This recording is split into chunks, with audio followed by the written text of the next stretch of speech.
Alright, that's right, I sound like a chipmunk again. You might be saying, Mike, why do you continue to do this with your voice? And the answer is, I know you don't want to sit here for a 10-minute or 15-minute video, which you can't even fit on TikTok, so sometimes I have to speed up my voice. Not to mention, it adds a little bit of entertainment to the fact that I'm talking about some stuff that sometimes is just quite frankly boring. So let's go ahead and talk about Mormons, because I get the question all the time. Mike, what about Mormons? What about Mormons? They say they're Christians. Are they Christians? Are Mormons Christians? And to answer that question, one must only ask themselves, what is the definition of Christian? If your definition of Christian is anyone who says they believe in someone named Jesus Christ, then sure, everybody can be a Christian. But if being a Christian is one who believes in and follows the historical Jesus, then no, they are not. You see, Mormons don't follow the historical teachings of the Christian church. They follow a man named Joseph Smith.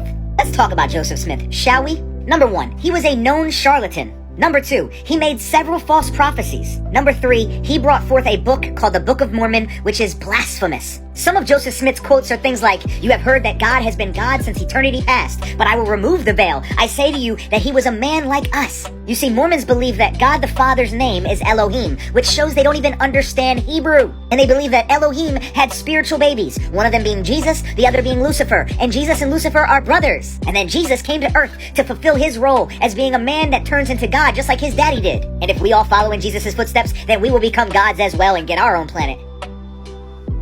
Now, most Mormons either read the King James Version or the Joseph Smith translation. And if you read the Joseph Smith translation, oh man, is that crazy. Not only did he insert his name into Old Testament prophecies where his name never existed, but he changes many verses so that it's clear that Jesus is not God. Rather, Jesus is a God.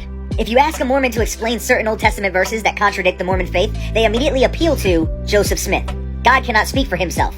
Like when he says there are no other gods before me or after me, but yet Joseph Smith says there are an infinite number of gods. On top of all of this, because Mormons say they believe the Bible, it's kind of interesting because in Deuteronomy chapter 18 and 19, you see God talking about a prophet to come, and they said, how will we know who is a prophet and who is not? And God made it very clear in one of his standards that anyone who speaks a false prophecy, if they say something and it does not come to fruition, it does not come to pass, then they are a false prophet. Let's see, Joseph Smith, if he was a true prophet, America would have fallen by now. All of Congress would have been destroyed. Oh yeah, and there would be Quakers living on the moon.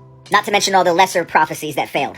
And this isn't like secret knowledge. You can literally look up Joseph Smith's prophecies, look at them and say, that did not happen. Now, I find it absolutely hilarious that Mormons today will get upset if I say they're not Christian. I truly don't understand why they are so adamant about being considered Christians. Because if you actually look into Joseph Smith or Brigham Young, you would find out they wanted nothing to do with Christianity. They didn't want to be called Christian. They looked upon Christians as deceived. See, what people do is they make you feel guilty saying, oh, are you saying I'm not a Christian? I love Jesus. I love him. But when they say Jesus, they're talking about an absolutely different version of Jesus. And you see, that's actually part of the entire scheme. Go to the website right now for the Mormons. Go to the Latter-day Saints website right now.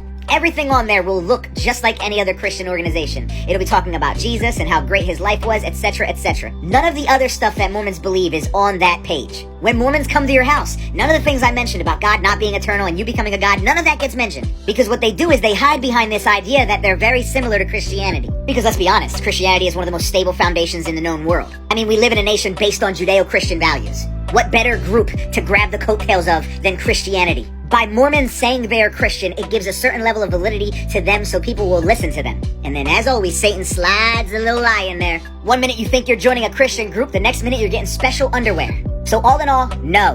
Mormons are not Christians, and I don't say this to offend them. I love you, but at the end of the day, there has to be criteria. We cannot just throw a title around all nilly-willy-killy. Either being a Christian means something or it doesn't. And if you say it just means follower of Jesus, there is still an important thing to make clear, and that is who is Jesus. You could say you follow Michael Pagano all day long, but if your definition of Michael Pagano is a 6'7" Asian man who lives in Kentucky, that's not me. Being a Christian means you believe in Jesus Christ, the Son of God, who came into the flesh, fully God, fully man, and died for the sins of the world so that we may be saved if we have faith in him. So as always, God bless, and go in peace.